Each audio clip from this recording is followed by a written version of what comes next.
पुस्तक का नाम द रिपब्लिक, लिखी है प्लेटो। पुस्तक 1, संवाद के व्यक्ति सुकरात। जो नरेटर हैं ग्लूकोन, एडमिमेंटिस, पोलेमार्चस, सेफालस, थ्रेमीमाचस, क्लीटोफोन और दूसरे जो म्यूट ऑडिटर हैं। यह सीन पीरियस में सेफेलस के घर में सेट किया गया है और पूरी बातचीत सुकरात ने टीमियस को उसी दिन सुनाई थी जिस दिन यह असल में हुआ था। होर्मोक्रेटस, क्रिटियास और एक अनाम व्यक्ति जिनका परिचय टीमा में दिया गया है। मैं कल एरिस्टन के बेटे ग्लाकोन के साथ पीरियस गया था ताकि मैं देवी बेंडिस थ्रियसिन आर्टेमिस से प्रार्थना कर सकूं, और इसीलिए भी कि मैं देखना चाहता था कि वे त्योहार किस तरह मनाएंगे। जो नई बात थी, मैं वहाँ के लोगों के जुलूस से खुश था, लेकिन थ्रीसियन लोगों का जुलूस भी उतनी ही या उससे भी ज़्यादा सुंदर था। जब हमने अपनी प्रार्थनाएं पूरी कर ली और नज़ारा देखा तो हम शहर की तरफ मुड़े, और उसी पल सेफिलिस के बेटे पोलेमार्चस ने इत्तेफाक से हमें दूर से देखा।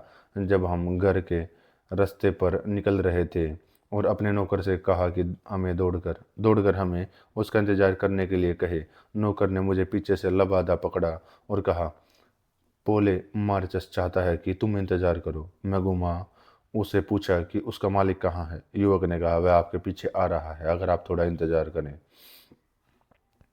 ग्लूकोन ने कहा, जरूर, हम ऐसा करेंगे। और कुछ ही मिनटों में पोले मार्चस आ गया और उसके साथ ग्लाकोन का भाई एडेमेंटस, निसियस का बेटा नेकेरेटस और जुलूस में भी शामिल कई लोग भी थे। पोलेमार्चस ने मुझसे कहा, सुकरात, मुझे लगता है कि तुम और तुम्हारा साथी पहले से ही शहर की ओर जा रहे हैं। मैंने कहा, आप ज़्यादा गलत नहीं हैं, लेकिन क्या आप जानते हैं? उन्होंने जवाब दिया, हम कितने हैं? बिल्कुल। और क्या आप इन सब से ज़्यादा मजबूत हैं? अगर नहीं है तो आपको वहीं रहना होगा जहां आप हैं। मैंने कहा, क्या कोई दूसरा रास्ता नहीं है जिससे हम आपको जाने के लिए मना सकें? लेकिन अगर हम आपकी बात सुनने से मना कर दे तो क्या आप हमें मना सकते हैं? उन्होंने कहा। ग्लाको ने जवाब दिया, बिल्कुल नहीं। तो फिर हम नहीं सुनेंगे, इस बात का आप भरोसा रख सकते हैं। एडिमेंटस ने कहा, क्या किसी ने आपको देवी के सम्मान में शाम को होने वाली घोड़े पर मशाल दौड़ के बारे में नहीं बताया? घोड़ों के साथ? मैंने जवाब दिया, यह तो नई बात है। क्या घुड़सवार दौड़ के दौरान मशाले लेकर चलेंगे और एक दूसरे को देंगे? हाँ, पोलेमार्चस ने कहा। और सिर्फ इतना ही नहीं, बल्कि रात में एक त्योहार मनाया जाएगा जिसे तुम्हें जरूर देखना चाहिए। चलो, रात के खाने के तुरंत बाद उठकर यह त्योहार देखते हैं। वहाँ जवान लड़के इकट्ठे होंगे और हम अच्छी बातें करें वहाँ जवान लड़के इकट्ठे होंगे और हम अच्छी बातें करेंगे। तो फिर यहीं रहो और गलत काम मत करो, ग्लोको ने कहा।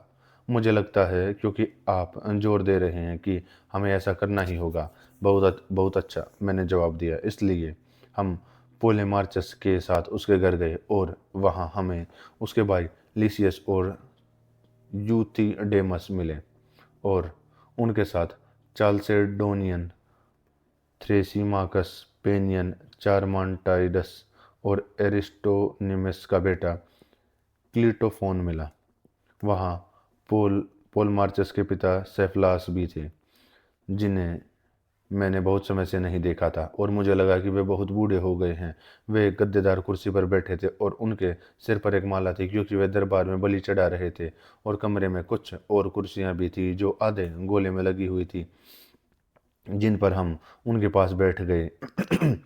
उन्होंने मुझे उत्सुकता से सलाम किया और फिर उन्होंने कहा, सुकरात, तुम मुझसे कितनी बार नहीं मिलते हैं जितनी बार तुम्हें आना चाहिए। अगर मैं अभी भी तुमसे मिलने जा पाता तो मैं तुम्हें अपने पास आने के लिए नहीं कहता, लेकिन मेरी उम्र में मुश्किल से शहर जा पाता हूँ, और इसलिए मैं पेरियस में ज़्यादा आना चाहिए। क्योंकि मुझे आने दो। मैं तुमसे कहता हूँ कि शरीर के सुख जितने कम हो जाते हैं, मेरे लिए बातचीत का मजा और आकर्षण उतना ही बढ़ जाता है।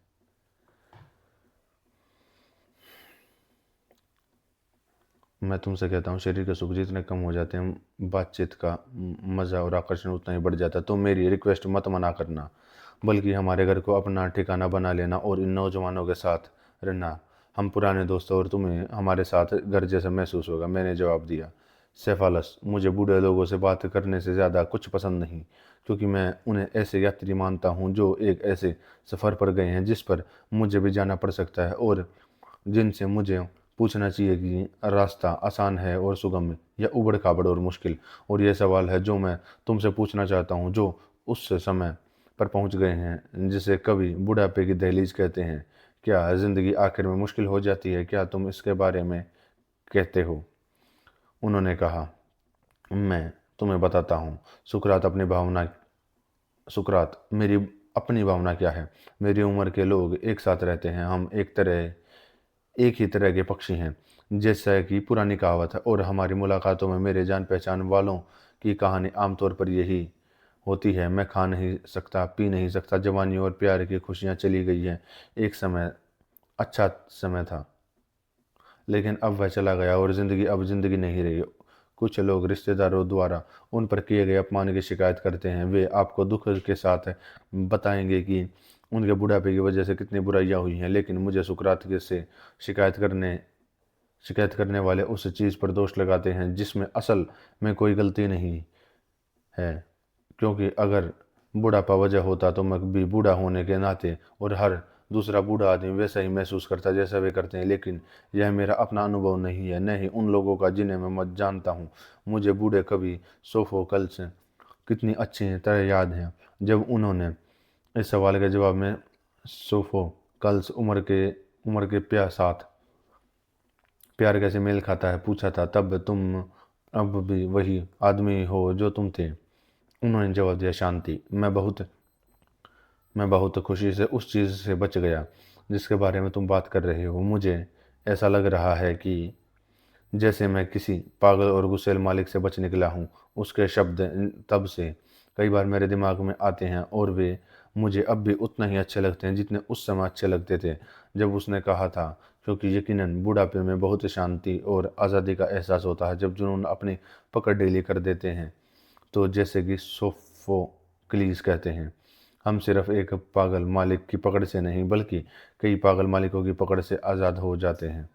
सच तो यह है सुकरात कि ये पछतावे और रिश्तों के बारे में शिकायतें एक ही वजह से हैं, जो बुढ़ापा नहीं बल्कि इंसानों का करेक्टर और मिजाज है। क्योंकि जो शांत और खुश मिजाज नेचर का होता है उसे शायद ही उम्र का प्रेशर महसूस होगा, लेकिन जो इसके उलट नेचर का होता है उसके लिए जवानी और बुढ़ापा एक जैसे बोझ होते हैं। मैंने तारीफ से सुना और उसे अपनी बात से बाहर निकालना चाहता था ताकि वह आगे कहे, हाँ सेफलस, मैंने कहा, लेकिन मुझे शक है कि जब तुम ऐसा कहते हो तो आम तौर पर तुम्हारी बात से सहमत नहीं होते। उन्हें लगता है कि बुढ़ापा तुम पर आसानी से हावी हो जाता है, तुम्हारे खुशमिजाज स्वभाव की वजह से नहीं, बल्कि इसलिए कि तुम अमीर हो और पैसा एक बड़ा दिलासा देने वाला माना जाता है। आप सही कह रहे हैं, उन्होंने जवाब दिया। उन्हें यकीन नहीं है, और जो वे कह रहे हैं उसमें कुछ तो है, लेकिन उतना नहीं जितना वे सोचते हैं। मैं उन्हें वैसे ही जवाब दे सकता हूँ जैसे थेमिस्टोकल्स ने सेरिफियन को जवाब दिया था, जो उसे गाली दे रहा था और कह रहा था कि वह अपनी खूबियों की वजह से नहीं, बल्कि बल्कि इसलिए मशहूर था क्योंकि वह एक एथेनियन था। अगर तुम मेरे देश के होते या मैं तुम्हारे देश का, तो हम दोनों में से कोई भी मशहूर नहीं होता। और जो लोग अमीर नहीं हैं और बुढ़ापे को लेकर बेसब्र हैं, उनसे भी यही जवाब दिया जा सकता है, क्योंकि अच्छे गरीब आदमी के लिए बुढ़ापा कोई हल्का बोझ नहीं हो सकता, और न ही एक बुरे अमीर आदमी को कभी खुद पर तसल्ली हो सकती है। क्या मैं पूछ सकता हूँ सेफालस कि क्या आपकी दौलत ज़्यादातर विरासत में मिली है या आपने खुद कमाई है, हासिल किया? सुकरात, क्या तुम जानते हो क्या तुम जानना चाहते हो कि मैंने कितना हासिल किया? पैसा कमाने की कमाने की कला में मैं अपने दादा और पिता के बीच में रहा हूँ, क्योंकि मेरे दादा, जिनका नाम मैं रखता हूँ, ने अपनी जायदाद की कीमत दुगनी और तिगुनी कर दी थी जो उन्हें विरासत में मिली थी। वह काफ़ी हद तक मेरे पास है, लेकिन मेरे पास पिता लिसानियास ने प्रॉपर्टी को आज की तुलना में कम कर दिया और मैं संतुष्ट हो जाऊंगा, मगर मैं अपने इन बेटों को उससे कम नहीं बल्कि थोड़ा ज़्यादा ही दे दे जाऊं जो मुझे मिला था। मैंने जवाब दिया, इसलिए मैंने आपसे यह सवाल पूछा था क्योंकि मैं देख रहा हूँ कि आप पैसे को लेकर बेपरवाह हैं, जो उन लोगों की खासियत है जिन्हें अपनी दौलत विरासत में मिली है, न कि उन लोगों की जिन्होंने इसे हासिल हासिल किया है। किस्मत बनाने वालों को पैसे से एक और प्यार होता है, जो उनकी अपनी बनाई हुई चीज़ है वह वैसा ही है जैसे लेखकों को अपनी कविताओं से या माता पिता को अपने बच्चों से होता है। इसके अलावा पैसे से उनका वह नेचुरल प्यार भी होता है जो इस्तेमाल और फ़ायदे के लिए होता है और जो उनमें और सभी इंसानों में आम है, और इसलिए वे बहुत बुरी संगति में है क्योंकि वे दौलत की तारीफ के अलावा और कुछ नहीं कह सकते। उन्होंने कहा, यह सच है। हाँ, बिल्कुल सच है। लेकिन क्या मैं एक और सवाल पूछ सकता हूँ? क्या आप अपनी दौलत से मिली सबसे बड़ी ब्लेसिंग क्या मानते हैं? उन्होंने कहा, एक बात जिसके बारे में मैं आसानी से दूसरों को यकीन दिलाने की उम्मीद नहीं कर सकता। क्योंकि मैं तुम्हें बता दूं सुकरात की, जब कोई इंसान खुद को मौत के करीब समझता है तो उसके मन में ऐसे डर और चिंताएं आ जाती हैं जो उसने पहले कभी नहीं की थी। नीचे की दुनिया की कहानियां और यहाँ किए गए कर कामों की ओके जो उसने पहले नीचे की दुनिया की कहानियां और जो यहाँ की कहानियां और यहाँ किए गए कामों की वहाँ मिलने वाली सज़ा कभी उसके लिए मजाक की बात थी, लेकिन अब उसे यह सोचकर तकलीफ होती है कि वे सच हो सकती हैं, या तो उम्र की कमजोरी से या इसलिए कि अब वह दूसरी जगह के करीब पहुंच रहा है। उसे इन चीज़ों का ज़्यादा साफ नज़ारा दिखता है। शक ऑर्डर उस पर हावी हो जाते हैं और वह ये सोचने लगता है कि उसने दूसरों के साथ क्या गलत किया है। और जब उसे पता चलता है कि उसके गुनाहों का जोड़ बहुत ज़्यादा है तो वह कई बार एक बच्चे की तरह डर के मारे नींद में चौंक जाता है और उसे बुरी बुरी बातें लगने लगती हैं। लेकिन जिस जिसे किसी गुनाह का एहसास नहीं है उसके लिए मीठी उम्मीद, जैसा कि पिंडर ने प्यार से कहा था, उसकी उम्र की दयालु नर्स है।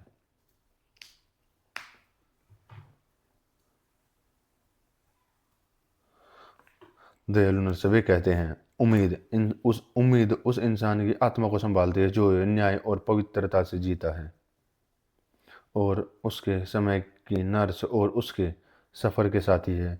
उम्मीद इंसान की बेचैन आत्मा को बहलाने में सबसे ज़्यादा ताकतवर है।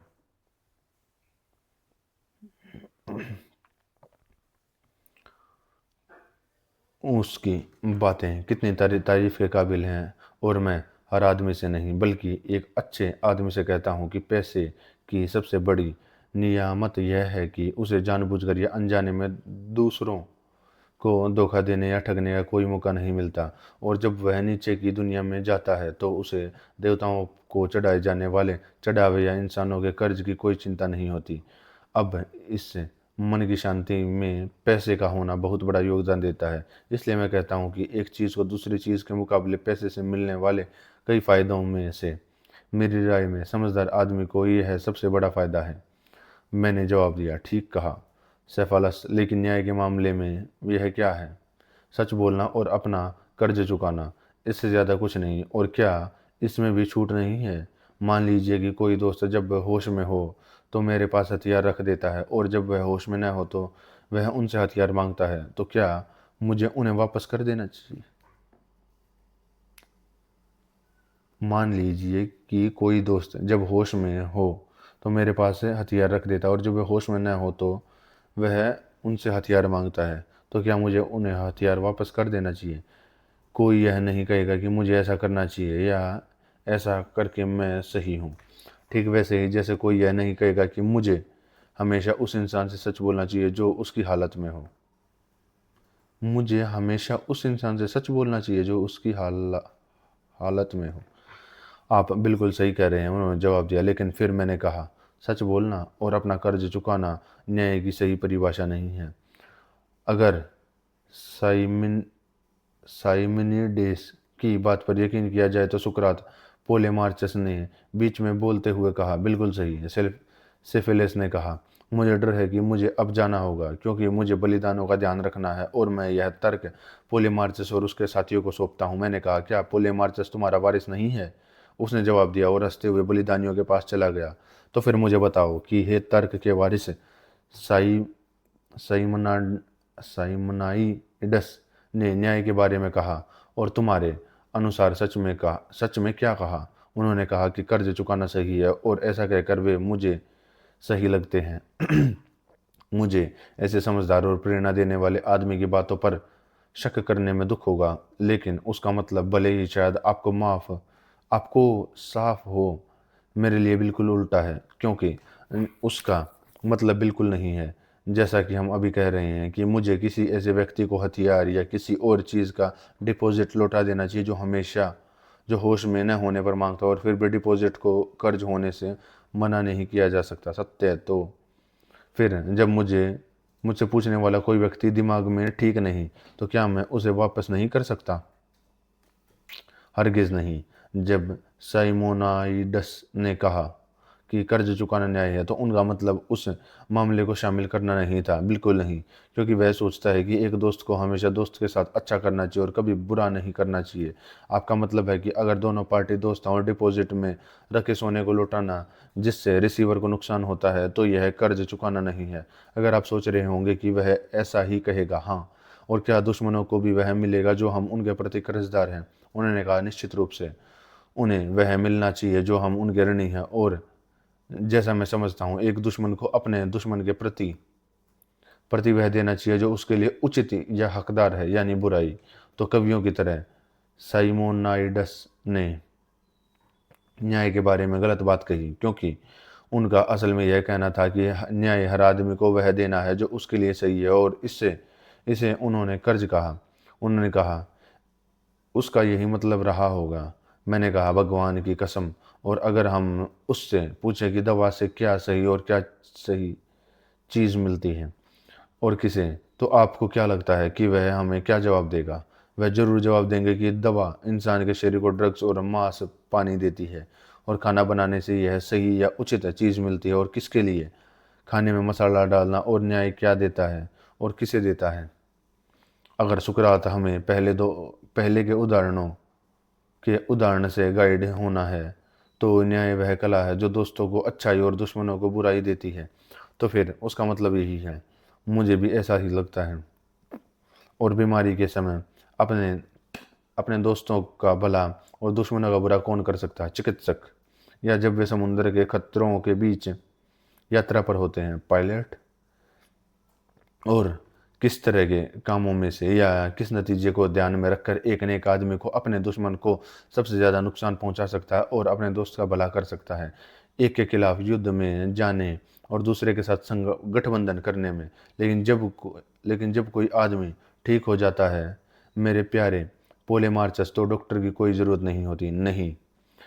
और जो यात्रा पर नहीं है उसे पायलट की क्या ज़रूरत है? नहीं। तो फिर शांति के समय न्याय का कोई फ़ायदा नहीं होगा। मैं ऐसा सोचने से बहुत दूर हूँ।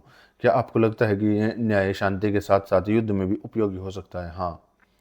जैसे अनाज खरीदने के लिए खेती बाड़ी? हाँ।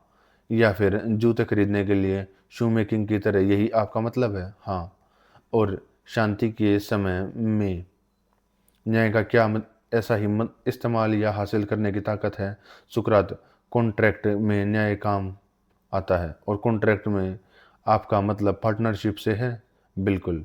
लेकिन क्या न्यायप्रिय व्यक्ति या कुशल खिलाड़ी ड्राफ्ट्स के खेल में अधिक उपयोगी और बेहतर साथी हैं?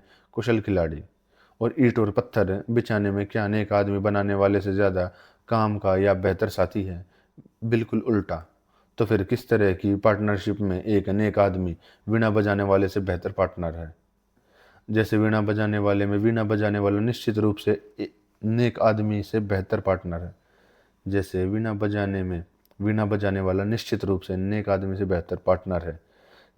पैसे की पार्टनरशिप में, हाँ पोलेमार्चस, लेकिन पैसे के इस्तेमाल में तो बिल्कुल नहीं, क्योंकि तुम नहीं चाहते कि घोड़े की खरीद या बिक्री में आपका सलाहकार बनने के लिए सिर्फ एक आदमी घोड़े के बारे में जानने वाला आदमी इसके लिए बेहतर होगा, है ना? निश्चित रूप से। और जब आप जहाज़ खरीदना चाहते हैं तो जहाज़ बनाने वाला या पायलट बेहतर होगा, सत्य है। तो फिर चांदी या सोने का वह मिला जुला इस्तेमाल क्या है जिसमें नेक आदमी को तरजीह दी जाए? जब आप चाहते हैं कि डिपॉजिट सुरक्षित रहे, आपका मतलब है जब पैसे नहीं होने चाहिए लेकिन झूठ बोलने की इजाज़त है। एकदम सही। यानी न्याय तब काम आता है जब पैसा बेकार हो, यही निष्कर्ष है। और प्रूनिंग जब आप प्रूनिंग हुक को सुरक्षित रखना चाहते हैं तो न्याय व्यक्ति और राज्य के लिए उपयोगी है, लेकिन जब आप इसका उपयोग करना चाहते हैं तो अंगूर की बेल की कटाई करने वाले की कला स्पष्ट स्पष्ट रूप से। और जब आप डाल या वीणा रखना चाहते हैं और उनका इस्तेमाल नहीं करना चाहते तो आप कहेंगे कि न्याय का काम है, न्याय काम का है। लेकिन जब आप उनका इस्तेमाल करना चाहते हैं तो सैनिक की कला या संगीतकार के निश्चित रूप से। और इस तरह अन्य सभी चीज़ों के संबंध में न्याय तब उपयोगी है जब वे बेकार हैं और तब बेकार है जब वे उपयोगी हैं, यही निष्कर्ष है। तो फिर न्याय का कोई खास फायदा नहीं है। लेकिन आइए इस बात पर और सोचें, क्या वह जो बॉक्सिंग मैच में या किसी भी तरह की लड़ाई में सबसे अच्छा वार कर सकता है, वह वार को रोकने में सबसे अच्छा नहीं है? निश्चित रूप से। और जो किसी बीमारी को रोकने या उसे बचाने में सबसे ज़्यादा माहिर है, वही उसे सबसे ज़्यादा अच्छे तरीके से पैदा कर सकता है, सत्य है। और वह कैंप का सबसे अच्छा गार्ड है जो दुश्मन पर सबसे अच्छा हमला कर सकता है, निश्चित रूप से। तो फिर जो किसी जो किसी चीज़ का अच्छा रखवाला है वह अच्छा चोर भी है, मुझे लगता है इसका अंदाज़ा लगाया जा सकता है। तो अगर नेक आदमी पैसा रखने में अच्छा है तो वह उसे चुराने में भी अच्छा है। तर्क में यही बात कही गई है। तो आखिर में एक नेक आदमी चोर निकला। और मुझे लगता है कि आपने यह सबक होमर से सीखा होगा, क्योंकि उन्होंने ओडिसियस के नाना ओटोलिकस के बारे में बात करते हुए जो उनके पसंदीदा थे कहा था कि वह चोरी और झूठी गवाही देने में सभी आदमियों से बेहतर थे। वह चोरी और झूठी गवाही देने में सब आदमियों से बेहतर थे। और इसलिए आप और होमर और साइमनिडेस इस बात पर सहमत है कि न्याय चोरी की एक कला है, लेकिन इसे दोस्तों की भलाई और दुश्मनों के नुकसान के लिए किया जाना चाहिए। आप सही कह रहे थे। नहीं, बिल्कुल नहीं। हालांकि अब मुझे नहीं पता कि मैंने क्या कहा था, लेकिन मैं अब भी अपनी बाद की बातों पर कायम हूँ। खैर, एक और सवाल है, दोस्तों और दुश्मनों से हमारा मतलब क्या उनसे है जो सच में दोस्त हैं या सिर्फ दिखने में है? उन्होंने कहा, निश्चित रूप से। एक आदमी से यह उम्मीद की जा सकती है कि वह उन लोगों से प्यार करे जिन्हें वह अच्छा समझता और उन लोगों से नफरत करे जिन्हें वह बुरा समझता है। हाँ, लेकिन क्या लोग अक्सर अच्छे और बुरे के बारे में गलत नहीं होते? कई लोग जो अच्छे नहीं होते वे वैसे ही लगते हैं और इसके उलट यह सच है। तो फिर उनके लिए अच्छे लोग दुश्मन हो जाएंगे और बुरे लोग दोस्त, सच है। और उस स्थिति में वे बुरे के साथ अच्छाई और अच्छे के साथ बुरा करने में सही होंगे, स्पष्ट रूप से। लेकिन अच्छे लोग न्यायप्रिय होते हैं और अन्याय नहीं करेंगे, सत्य है। तो फिर आपके तर्क के अनुसार जो लोग कोई गलत काम नहीं करते उन्हें चोट पहुंचाना सही है? न- तो फिर आपके तर्क के अनुसार जो लोग कोई गलत काम नहीं करते उन्हें चोट पहुंचाना सही है? नहीं सुकरात, यह सिद्धांत अनैतिक है। तो फिर मैं समझता हूँ कि हमें अच्छे लोगों का भला करना चाहिए और बुरे लोगों का नुकसान करना चाहिए। मुझे वह ज़्यादा पसंद है। लेकिन परिणाम देखिए, बहुत से लोग जो मानव स्वभाव से अनभिज्ञ हैं, ऐसे ऐसे दोस्त जो बुरे दोस्त हैं, और ऐसे में उन्हें नुकसान पहुंचाना चाहिए। और उसके अच्छे दुश्मन हैं जिनका उसे फ़ायदा उठाना चाहिए। लेकिन अगर ऐसा है तो हम उस बात से बिल्कुल उलट कर रहे होंगे जो हमने साइमोनाइडस के मतलब के तौर पर कहा था। उन्होंने कहा, बिल्कुल सही। और मुझे लगता है कि हमें दोस्त और दुश्मन शब्दों के इस्तेमाल में हुई गलती को सुधार लेना चाहिए। मैंने पूछा, गलती क्या थी? पोलेमार्चस, हमने मान लिया कि वह एक ऐसा दोस्त है जो अच्छा लगता है या किसी अच्छा माना जाता है। और गलती को कैसे ठीक किया जाएगा? हमें यह बिल्कुल कहना चाहिए कि वह दोस्त है जो अच्छा होने के साथ साथ अच्छा भी लगता है, और जो सिर्फ अच्छा लगता है और अच्छा नहीं है वह सिर्फ दोस्त लगता है और है नहीं। और दुश्मन के बारे में भी यही कहा जा सकता है। आप यह तर्क देंगे कि अच्छे लोग हमारे मित्र हैं और बुरे लोग हमारे दुश्मन। हाँ, और जैसा हमने पहले कहा था, यह कहने के बजाय अपने दोस्तों का भला करना और अपने दुश्मनों को नुकसान पहुंचाना सही है। हमें हमें आगे यह कहना चाहिए, क्या अपने दोस्तों का भला करना सही है और वे जब वे अच्छे हों, और अपने दुश्मनों का बुरा करना चाहिए जब वे बुरे हों। हाँ, मुझे तो यही सच लगता है। लेकिन क्या न्याय को किसी को भी चोट पहुंचानी चाहिए? बेशक उसे उन लोगों को नुकसान पहुंचाना चाहिए जो बुरे हैं और उसके दुश्मन भी हैं। जब घोड़े घायल होते हैं तो क्या उनकी हालत सुधरती है या बिगड़ती है? बाद वाला, अर्थात बिगड़ती है। यानी घोड़ों के अच्छे गुणों में गिरावट आई है, कुत्तों के में नहीं। हाँ, घोड़ों का और कुत्तों में, कुत्तों के अच्छे गुण कम हो जाते हैं, घोड़ों के नहीं। बिल्कुल। और क्या चोट लगने पर इंसान की सही अच्छाई खराब नहीं हो जाएगी? निश्चित रूप से। और वह मानवीय गुण न्याय है, सुनिश्चित होना। तो फिर जो लोग घायल होते हैं उन्हें जरूरी तौर पर अन्याय अन्याय ठहराया जाता है, यही नतीजा है। लेकिन क्या संगीतकार अपनी कला से लोगों को बेसंगीतमय बना सकता है? हरगिज नहीं। या घुड़सवार अपनी कला से उन्हें बुरा घुड़सवार बना देता है? असंभव। और क्या न्याय से लोगों को अन्यायी बना सकता है? या आमतौर पर कहें तो अच्छाई अच्छाई उन्हें बुरा बना सकती है? पक्का नहीं। क्या गर्मी से ज़्यादा ठंड पैदा हो सकती है? यह नहीं कर सकता। या सूखे की नमी? साफ तौर पर नहीं। और न ही अच्छाई किसी को नुकसान पहुंचा सकती है? असंभव। और जो न्यायी है वह अच्छा है, निश्चित रूप से। तो फिर किसी दोस्त या किसी और को चोट पहुंचाना एक सही आदमी का काम है नहीं है, बल्कि इसके उलट गलत आदमी का काम है। मुझे लगता है कि आपने जो कहा वह बिल्कुल सच है, सुकरात। फिर अगर कोई आदमी कहता है कि इंसाफ का मतलब कर चुकाना है, और यह है कि अच्छा वह कर्ज है जो एक नेक आदमी अपने दोस्तों का करता है, और वह बुरा कर्ज है जो अपने दुश्मनों का करता है, तो ऐसा कहना समझदारी नहीं है, क्योंकि यह सच नहीं है। साफ अगर जैसा कि साफ तौर पर दिखाया गया है, चोट किसी दूसरे को चोट पहुंचाना किसी भी हालत में सही नहीं हो सकता। मैं आपसे सहमत हूँ, पोलेमार्चस ने कहा। तो फिर क्या आप और मैं कि ऐसे किसी भी व्यक्ति के खिलाफ हथियार उठाने के लिए तैयार हैं जो ऐसी बात को साइमोइनाइडस या बायस या पिटाकस या किसी अन्य बुद्धिमान व्यक्ति या भविष्यवक्ता से जोड़ता है? उन्होंने कहा, मैं आपकी तरफ से लड़ाई करने के लिए पूरी तरह तैयार हूँ। क्या मैं आपको बताऊं कि मैं यह बात किससे मानता हूँ? किसका? मेरा मानना है कि पेरियंडर या पेरडिकस या जेरकसेस या इस्मेनियास द थेबेन या कोई और अमीर और ताकतवर आदमी जो अपनी ताकत के बारे में बहुत अच्छा सोचता है, वही था। न्याय का मतलब है अपने दोस्तों का भला करना और अपने दुश्मनों का नुकसान करना। उन्होंने कहा, यह बिल्कुल सच है। हाँ, मैंने कहा, लेकिन अगर न्याय की यह परिभाषा भी टूट जाए तो और क्या दिया जा सकता है? बातचीत के दौरान कई बार थ्रीसिमाकस ने बहस को अपने हाथ में लेने की कोशिश की और बाकी लोगों ने उसे चुप करा दिया, जो आखिर में सुनना चाहते थे। लेकिन अब पोलेमार्चस और मैंने बात खत्म की और थोड़ी देर के लिए बात रुकी तो वह चुप नहीं रह सका और खुद को संभालते हुए एक जंगली जानवर की तरह हम पर टूट पड़ा, हमें खा जाना चाहता था। उसे देखकर हम काफी घबरा गए थे। वह पूरी भीड़ से चिल्लाया, सुकरात, तुम सबको क्या बेवकूफ़ी हो गई है? और बेवकूफ़ों, तुम एक दूसरे को क्यों गिरा रहे हो? मैं कहता हूँ कि अगर तुम सच में जानना चाहते हो कि न्याय क्या है, तो तुम्हें न सिर्फ पूछना चाहिए बल्कि जवाब भी देना चाहिए। और तुम्हें किसी का विरोध के खंडन के से अपने लिए इज्जत नहीं मांगनी चाहिए, बल्कि अपना जवाब खुद देना चाहिए। क्योंकि बहुत से लोग हैं जो पूछ सकते हैं और जवाब नहीं दे सकते। और अब मैं तुमसे यह नहीं कहवाना चाहता कि न्याय फर्ज है या फ़ायदा या मुनाफा या फ़ायदा या दिलचस्पी, क्योंकि इस तरह की बकवास मेरे लिए काम नहीं करेगी। मुझे साफ और सटीक होना चाहिए। मैं उसकी बातों से घबरा गया और हाफ कांपते हुए उसकी तरफ नहीं देखा।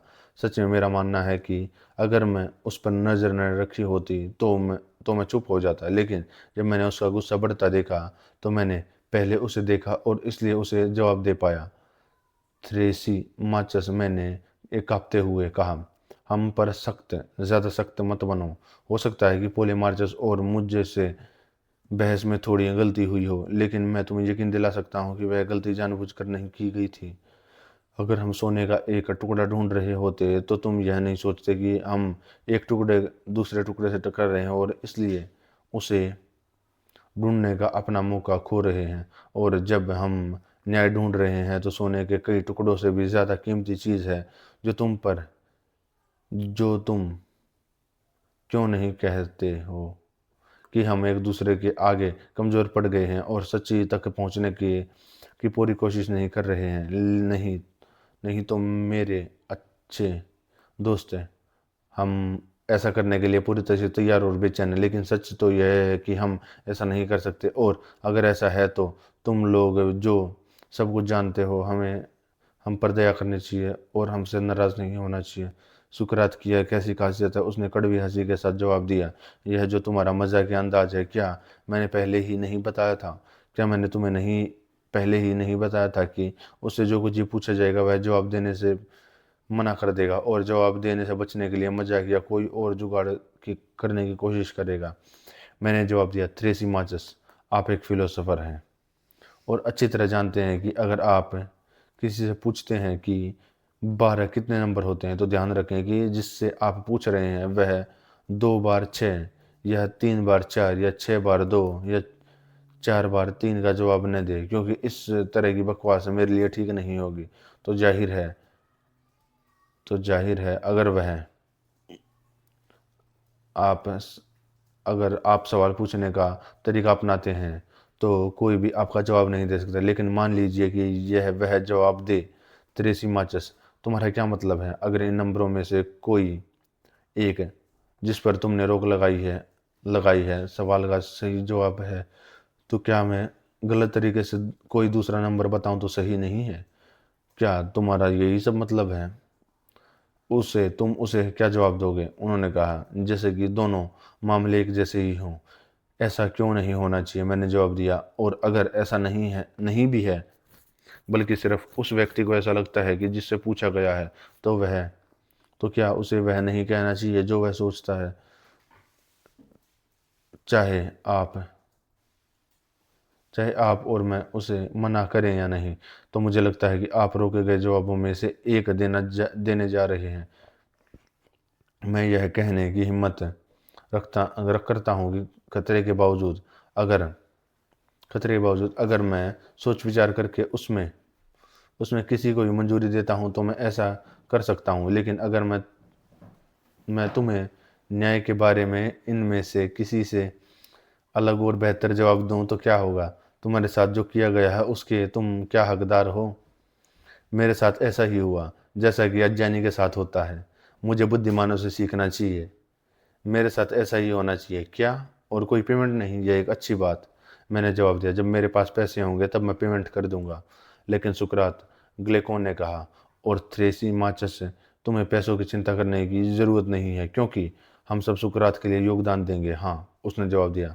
और फिर सुकरात वही करेगा जो वह हमेशा करता है, खुद जवाब देने से मना कर देगा, लेकिन किसी और के जवाब को लेकर उसकी धज्जियां उड़ा देगा।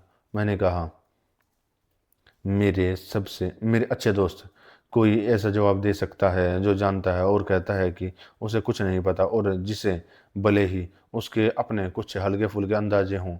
एक अधिकारी ने उसे उन्हें न कहने के लिए कहा हो। आम बात यह है कि कोई बोलने वाला कोई आप जैसा ही होना चाहिए, जो जानने का दावा करता हो और जानता हो उसे बता सके। तो क्या आप मेहरबानी करके कंपनी और मेरी भलाई के लिए जवाब देंगे? ग्लाकॉन और बाकी लोग मेरी रिक्वेस्ट में शामिल हो गए, और थ्रीसिमेकस, जैसा कि कोई भी देख सकता था, असल में बोलने के लिए उत्सुक था, क्योंकि उसे लगा कि उसके पास एक बहुत अच्छा जवाब है और वह खुद को अलग दिखाएगा। लेकिन पहले तो उसने मुझसे जवाब देने पर जोर देने का नाटक किया। आखिरकार वह शुरू करने के लिए मान गया। उसने कहा, देखो, सुकरात की समझदारी, वह खुद को सिखाने से मना कर देता है और दूसरों से सिखाता रहता है जिन्हें वह कभी धन्यवाद भी नहीं कहता। मैंने जवाब दिया कि यह बात है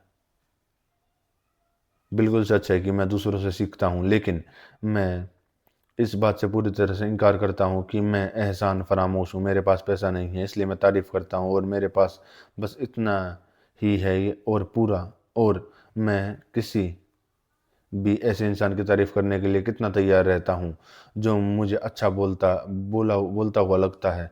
और आपको बहुत जल्द पता चल जाएगा आप जब जवाब देंगे, क्योंकि मुझे उम्मीद है कि आप अच्छा जवाब देंगे। तो सुनो, उसने कहा, मैं कहता हूँ कि न्याय ताकतवर के हित के अलावा और कुछ नहीं है, और अब तुम मेरी तारीफ क्यों नहीं करते? लेकिन बेशक तुम नहीं करोगे, मैंने जवाब दिया। पहले मैं आपको समझ लूं। जैसे कि आप कहते हैं ताकतवर लोगों का हित है थ्रीसी माचस, इसका क्या मतलब है? आप यह नहीं कह सकते कि क्योंकि पोलिडामस पेनक्रिएटियास्ट हमें हमसे ज़्यादा ताकतवर है और उसे बीफ खाना अपनी शारीरिक ताकत के लिए अच्छा लगता है, इसलिए बीफ खाना हमारे लिए भी उतना ही अच्छा है जो उससे कमज़ोर है, और हमारे लिए भी सही और न्याय संगत है। यह बहुत बुरी बात है सुकरात। आप शब्दों को उस अर्थ में लेते हैं जो तर्क के लिए सबसे ज़्यादा नुकसानदायक है। मैंने कहा, बिल्कुल नहीं सर, उन्हें मैं उन्हें समझने की कोशिश कर रहा हूँ और मैं चाहता हूँ कि आप थोड़ा और साफ साफ बताएं। उन्होंने कहा, अच्छा, क्या आपने कभी नहीं सुना कि सरकार के तरीके अलग अलग होते हैं? तानाशाही और लोकतंत्र होता है और अमीरों का राज होता है। हाँ, मुझे पता है। और सरकार हर राज्य में राज करती है निश्चित रूप से, और अलग अलग तरह की सरकारें अपने अपने अलग अलग फ़ायदों को ध्यान में रखते हुए डेमोक्रेटिक अमीरों वाले तानाशाही जैसे कानून बनाती है। और ये कानून जो वे अपने फ़ायदों के लिए बनाते हैं वही इंसान हैं जो अपनी प्रजा को देते हैं, और जो उन्हें तोड़ता है उसे वे कानून तोड़ने वाला और नाइंसाफ़ी करने वाला मानकर सजा देते हैं। और मेरा यही मतलब है जब मैं कहता हूँ कि सभी राज्यों में इंसाफ का एक ही उसूल है जो सरकार का फ़ायदा है। और चूंकि सरकार के पास ताकत होनी चाहिए, तो एकमात्र सही नतीजा यह है कि हर जगह इंसाफ का एक ही उसूल है जो ताकतवर लोगों का फ़ायदा है। मैंने कहा, अब मैं आपको समझ गया हूँ, और आप सही हैं या नहीं मैं यह जानने की कोशिश करूँगा, लेकिन मैं यह कहना चाहता हूँ कि न्याय को बताते हुए अपने खुद हित शब्द का इस्तेमाल किया है, जिसे इस्तेमाल करने से आपने मुझे मना किया था। हालांकि यह सच है कि आपकी परिभाषा में मजबूत का शब्द भी जोड़ा गया है। उन्होंने कहा, आपको एक छोटी सी चीज़ जोड़ने की इजाज़त देनी होगी, बड़ा हो या छोटा, इसकी चिंता मत करो। हमें पहले यह पता लगाना होगा कि आप जो कह रहे हैं वह सच है या नहीं। अब हम दोनों इस बात पर सहमत हैं कि न्याय किस तरह का हित है, लेकिन अगर आप कहते हैं मजबूत का, इस बात के मुझे में इस बात के बारे में मुझे पक्का नहीं पता, और इसलिए मुझे आगे सोचना होगा। आगे बढ़ना मैं मानूंगा। और पहले मुझे बताओ, क्या तुम मानते हो कि प्रजा का क्या तुम मानते हो कि प्रजा का अपने शासकों की बात मानना सही है? मैं मानता हूँ। लेकिन क्या राज्यों के शासक पूरी तरह से गलती नहीं करते, या कभी कभी उनसे गलती हो सकती है? उन्होंने जवाब दिया, पक्का उनसे गलती हो सकती है। तो फिर अपने कानून बनाते समय वे कभी कभी उन्हें सही बनाते होंगे और कभी कभी गलत। सत्य है। जब वे उन्हें सही तरीके से बनाते हैं तो वे उन्हें अपने फ़ायदे के हिसाब से बनाते हैं। जब वे गलत होते हैं तो उनके फ़ायदे के खिलाफ। क्या आप यह मानते हैं? हाँ। और जो कानून वे बनाते हैं उनका पालन उनकी प्रजा को करना चाहिए, और इसे आप न्याय कहते हैं, निसंदेह। तो फिर आपके तर्क के अनुसार न्याय सिर्फ ताकतवर के हित का पालन करना नहीं है, बल्कि इसका उल्टा है। आप यह कह रहे हैं, उसने पूछा। मेरा मानना है कि मैं सिर्फ वही दोहरा रहा हूँ जो आप कह रहे हैं, लेकिन आइए हम सोचें, क्या हमने यह नहीं माना है कि शासक को अपने फ़ायदे के बारे में गलतफहमी हो सकती है, और यह भी कि उनकी बात मानना ही इंसाफ है? क्या यह बात नहीं मानी गई है? हाँ। तो फिर आपने यह भी मान लिया होगा कि न्याय ताकतवर के फ़ायदे के लिए नहीं होता। जब शासक अनजाने में ऐसे काम करने का आदेश देते हैं जिनसे उनका ही नुकसान होता है, क्योंकि अगर, जैसा कि आप कहते हैं, न्याय न्याय वह आज्ञा है जो प्रजा उनके आदेशों का पालन करती है, तो